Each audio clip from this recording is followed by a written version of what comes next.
Hello and welcome back to another episode of Optimized Builds. Today, as usual, we'll be doing another DPR build, a favorite here. This time we're going to be going with a spell casting build. Now, not Gish, but instead, mainly when we do DPR with spells, we have to go with cantrips unless we have a consistent way to cast spells reliably, like with the Artificer's spell storing item and things like that. But again, it's quite rare, so often we go with cantrips. Now, the issue with cantrips is a lot of times they don't compete with Eldritch Blast. Getting 4 boss that not only can you tack on Agonizing Blast, but other things like Hex and Spirit Shroud, it's hard to keep up with. But there is one thing you cannot do with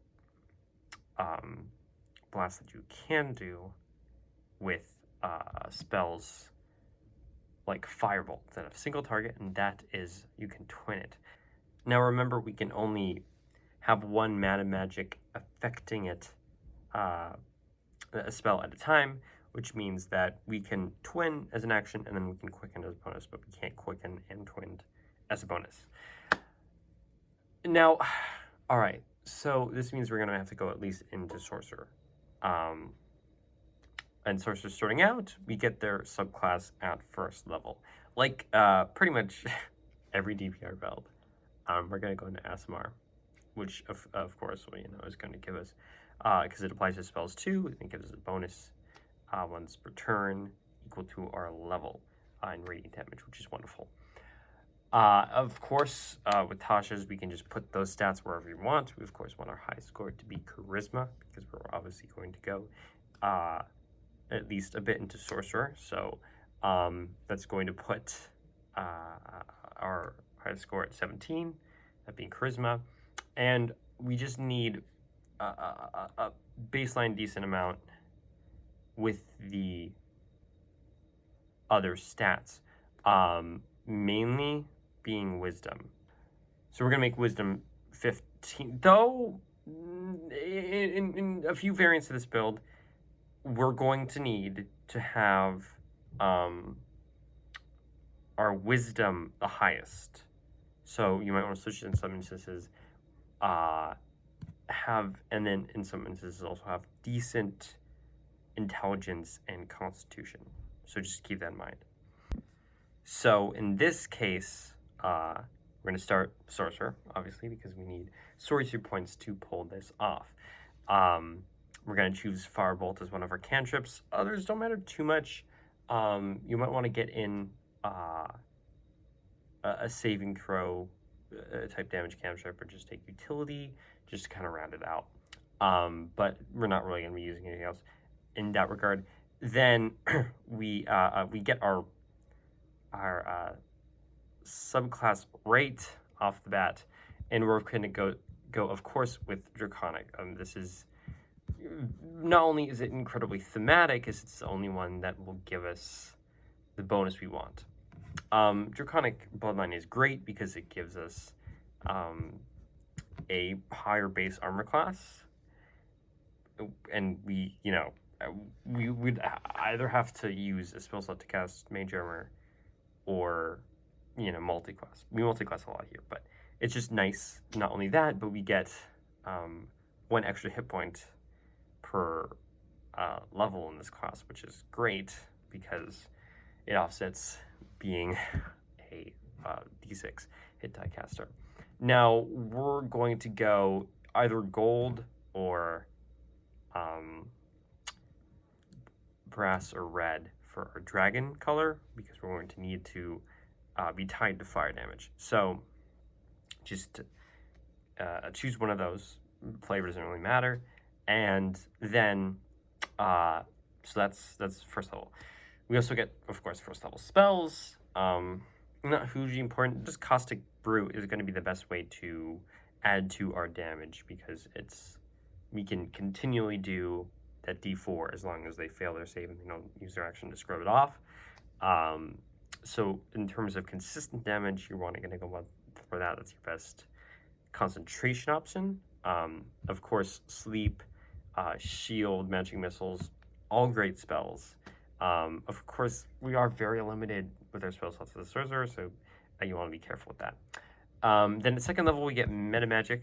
I mean, we of course all know what meta magic eventually can do, but right now, it's just going to allow us to get more spell slots. At third level, finally, we can choose two sorcerer options, meta magic options. There are some great ones, but of course, we're going to just have to go with Twin Spell and Quicken Spell, and just be boring, because that's how this, we're going to maximize this build. Okay, then fourth level, we get an ASI or feat. Pretty much just bump up your main casting stat that you're going to use to cast Firebolt. Of course, like I said, not always cases. This is going to be actually Charisma, but we're going to want to boost that to get it up to 19. Then fifth level, we get, well, okay, so at third level, we also got second level spells. This is going to give us Cloud of Daggers is a great way to deal consistent damage. We also get Dragon's Breath, which if you put in your familiar, you might have to take a feat or multi-cost to get a familiar. But if you can get a familiar, then or just have a pet, you can cast Dragon's Breath on them. Even better, we have Twin Spell now. We can Twin Spell Dragon's Breath, and then have two creatures basically just use their action to deal damage when they couldn't do stuff like that before, which is wonderful. Hold Person, obviously, I mean, we're not doing Burst, but that's always a great option. Scorching Ray, again, being able to combine that with things like Spiritual just make it incredible. But yeah, third level, honestly, third level is normally great because we get like haste for our dish builds.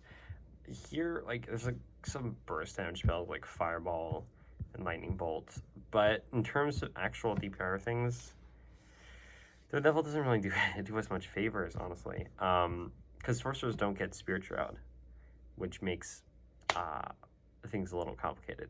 But sixth level, we finally get our second subclass feature, that being Elemental Affinity. Starting sixth level, when you cast a spell that deals damage associated with your Draconic ancestry, add your Charisma modifier to the damage. This is why having, even if we are Calspells, our other spellcasting stats are mediocre, Charisma is the main important one, because adding that modifier means that we're doing more damage. So at this point, let's do a damage report. So as an action, we can Twin Spell Firebolt onto two targets. At this point, it's 2d10, so each target's going to take 16 damage, 32 total, and then we can do 16 more as a bonus action by quick spelling it, which is going to do 48 damage at level 6. This, again, we only have 6 sorcery points, so you're going to have to stock up, turn more of your spell slots into sorcery points beforehand, but if you do that, we can go on for a little while. Actually have concentration used, so you can just either have Tasha's Brew, which is going to be 64 more, which is 15 more, so it's going to boost us up to 63 damage, or we can Twin Spell it, if we can get familiar or whatnot, we can Twin Spell it, Dragon's Breath, which we're level 3, so that can be 46 each, which is going to be 28 more damage, which is going to boost us all the way to 76 damage in a round. 7th level, we're going to go into Wildfire Druid. This is why we need good wisdom. As a druid at first level, we basically just get spellcasting. Not a whole lot of damage options here. Fairy Fire is just a great spell for advantage, is always great. But that's gonna be pretty much it, unless you like use Earth Tremor to but again, this is a range build, so it's not even gonna, having them prone isn't even gonna benefit you. So anyways, moving on to level 2 in Druid, we're going to get Wild Shape, which in this we're doing in Druid is not really useful to us, but we can make a familiar with it. But the main important part is our subclass. Now we're going Wildfire Druid, keeping that fire theme. Now we get a companion. Of course, we have better bonus actions, so we're really not going to use it to attack. We do get spells. We get Burning Hands and Cure Wounds. I like the kind of I like the duality of the Wildfire a lot. How we get healing and flaming harm. It's different from the normal, you know, just it's a fire build. But so you know, we get a wild companion which we can summon using our wild shape. It does get burst when we summon it, but it's not consistent. So and we're not going to use the command, so it's basically just we're not even. You could summon it and then a familiar, and then use both of them with your Dragon's Breath, but that's really it. 3rd level, you get 2nd level Druid spells. Our subclass spells are Flaming Sphere and Scorching Ray. Scorching Ray, obviously, I've talked about this spell a lot. In terms of what's going to help us, we do get Heat Metal, but we have kind of better concentration options at this point. So not a lot to help with Spike Growth. That's going to be great for a specific build, but not now. But on to 4th level, we get another ability score increase. Cap your charisma. And then we don't even need like to have higher than normal wisdom. So honestly, boost your dex or wisdom is it doesn't really matter too much for that one. 5th level, we get 3rd level spells for our subclass. It's going to be Plant Growth and Revivify. It's helpful a lot, but they're cool spells. And again, 3rd level gives us surprisingly little when it comes to spell-based builds. Because Druids, we don't get Spiritual either. We don't even get Haste. So Conjure Animals, but that's a whole build in itself. We really don't get much. 6th level Druid, again, 6th level, we really kick it off with spellcasters, is our Enhanced Bond ability. At 6th level, the bond with our Wildfire Spirit becomes enhances our destructive and restorative spells. When you cast a spell that deals fire damage or restores hit points, while our Wildfire Spirit is summoned, roll a d8, and you get a bonus to that number rolled equal to the damage of your damage or healing spell. So it deals fire damage, and assumably we'll have our spirit out. So this means that we can also cast spells from our Wildfire position, which is great. So we now deal 3d10 damage with the Firebolt, and our charisma is maxed, so it's +5, and then plus a d8 with our Wildfire Spirit. And so it's going to be 77 damage and that's without concentration. Now, again, it's only against one. Well, we can twin spell Hex type ability, so we could get 3d6 added on, so it's 10 basically to get it to in the 80s, or we can just upcast our previous method, which gave us more damage. Now we have, again, the same 2 options. Caustic Brew, which now as a 12th level full caster, we have 11th level spells. So that's going to be, sorry, we have 6 level spells. So it's 30 each, which is potential 60 more. It's going to put us in the 130 range. Or we have 7d6 per draconic breath, right? Which is 14d6 total, which is going to be 49 potential extra damage. Again, these are saves, so it's not completely consistent, but that's going to put us in the 120 range. So this is, in terms of escalation, honestly, it's one of the best so far, because being able to have, because right now we still only have 6 initial sorcery points, and then we can convert more. But like just having 2 targets into a spell allows you to do some crazy things. We're going to go into Arcana Cleric. There's also Wisdom, so we can keep it. But the unfortunate thing though, right, is Arcana Cleric. You'll see. So at first level as a cleric, we get our subclass instantly, right? That's going to be, we're going to choose Arcana. Now in Arcana, we get 2 cantrips of our choice from the wizard spell list, and they count as cleric cantrips. This means if we get Firebolt, it counts as a cleric spell. Now this is why, optimally, if we can get it, we want to have our wisdom capped. This is because our next interaction we'll want to get from this requires us to use a cleric spell. Again, it's always fun to get around the niche of it's this type of spell and we can't normally use it. That's why I love backgrounds so much. But so we get that, and then we go into 2nd level. We get our Channel Divinity.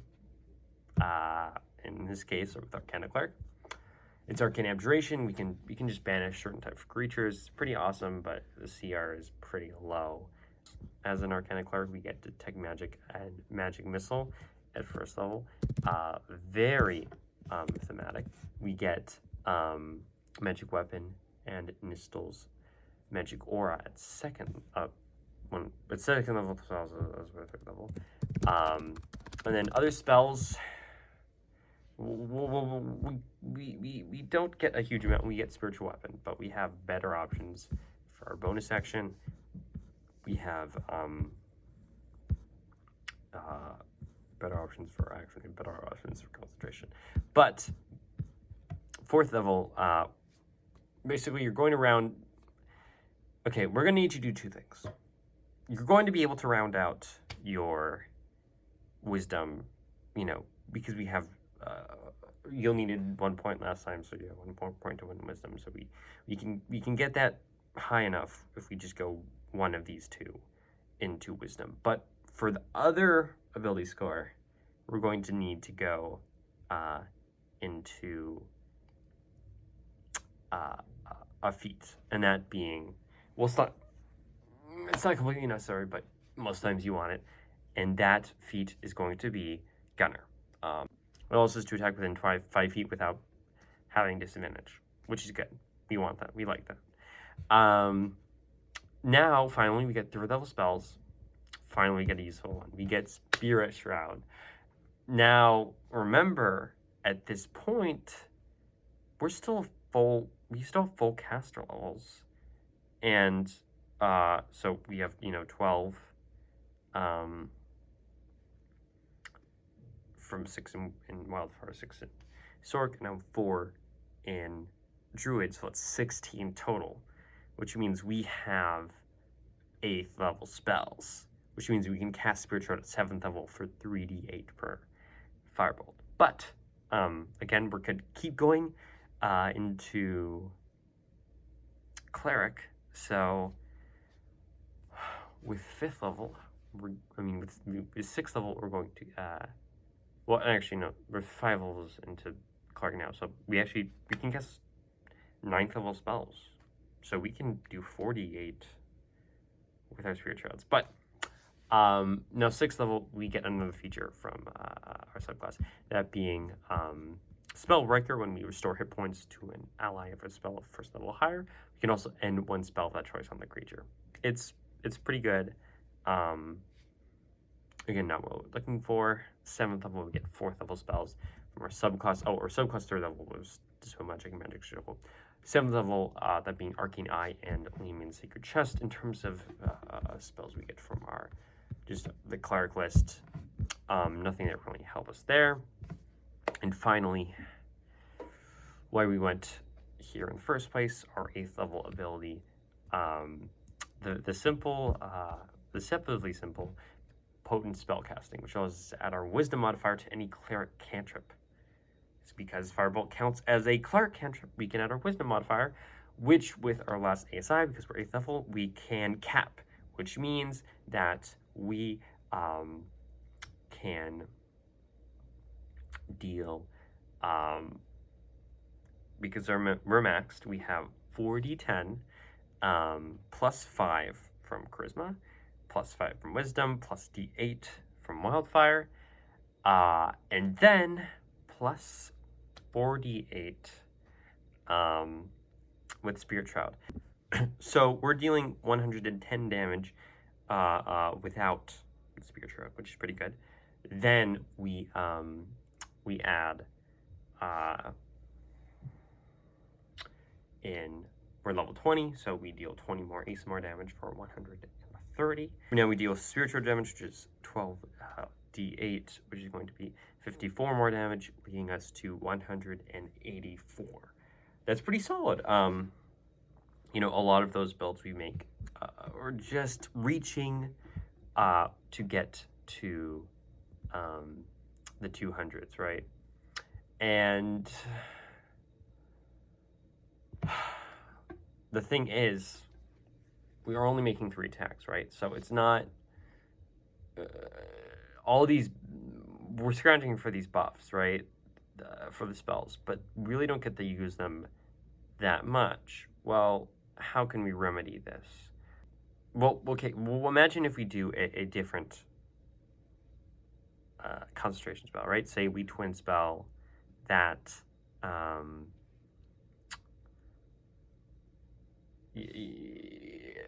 Dragon's Breath at 8th level, right?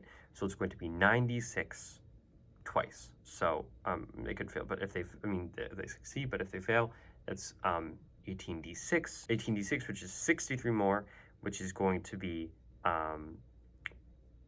which is 9 above our current build, which is going to put us in the 190s. Now, these are not our only options for concentration. We have a better option, but it's an investment. Now, it's a Dunamancy spell called Tether Essence. This is a 7th level spell with the following effects.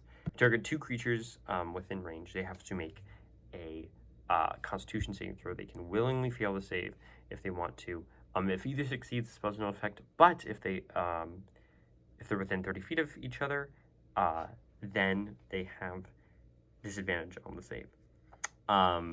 When damage is dealt to one of them, that same damage is applied to the second target. Spell ends on one of them, it ends for both, and one creature reaches 0, they're both are. So, then the tether ends. So, this is very interesting. And of course, what it means is that, you know, technically we'd have to,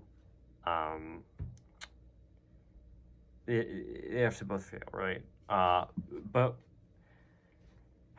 you know, we have like 7th and 8th level spells, so if one fail, and they both have disadvantage. So we're just gonna say, you know, first of all, this spell isn't easy to get because it's Dunamancy, which means there's not many ways to get it, because you have to go basically 13 levels into Graviturgy or Chronergy Wizard to get it. So there's that, right? Well, this means that, well, we have to go into Sorcerer, right? Because doing it, we need Sorcerer points to twin and quicken. So we're losing everything else, but we still have 1 level left. Just go with Hexblade, right? Future Sean here. Finally alone in my dorm room again, so we can pick up there. Sorry for the shift in lighting and appearance. But so now we're still doing the same 3 attacks, but each attack is doubled, so we're essentially doing 6. Now, so each one's going to be 4 D10 plus 5 from Draconic, and then on 4 of those 6 attacks, we're going to add Hexblade's Curse. So it's 24 on top of everything, and then each attack is 27 damage. So that's 162 damage plus our 24 plus the... okay, so plus the 24 is going to be 186, but we're not done because we haven't had ASMR yet. It's going to be another 40 because 20 doubled. 220 range once we hit that, which is great. It's wonderful. But Graviturgy isn't the only option we can do for Tether Essence. We can also, of course, get it from bards with magical secrets. The thing about this, though, is that, again, you'd have to go one more because we wouldn't get magical secrets for 7th level until 14. We would get to add, if we went Spirits Bard, a D6, but then it's only really with Necrotic, so we wouldn't really be able to do that anyways. So it's like, we're not getting anything better necessarily, but okay. The thing is that Bard's Magical Secrets just says you have to have the spell slots to cast it, right? So if we go into like Sorcerer first, by the time we go, say 10 into Bard, when you get Magical Secrets, then you'd have, you'd be able to get Tether Essence. The thing is, this is a bit up to debate because I think, correct me on this, but I think that might actually be how prepared spells are worded. But because it never specifies that you're referring to the Bard's Spellcaster chart, however. So if we can do that, we can do even better because there's no subclass that's really going to benefit us. But if we go into Lore Bard, we can actually pick up Magical Secrets at 6. So, but we'll have to go into others first, of course, to have those higher spell slots and use lore, right? So it's 6 Draconic. We can actually do 6 Wildfire this time, 6 Lore, so that's 18 levels. We have Tether Essence, and then 1 Hexblade, and then the last level you can really just do wherever you want. Slight aside, if we went something like Artificer, we could actually get the benefit for that pure one, the first build with Spirit Rod. We could actually get the benefit of Hexblade and another one, because either Artificer works. You have to be, it has to be a cross spell with with Artillerist, but it Fire is an option, doesn't have to be for Alchemical. Again, your total spell slots are going to be lower, but even if you don't, as Spirit Shard, you can always just go twinned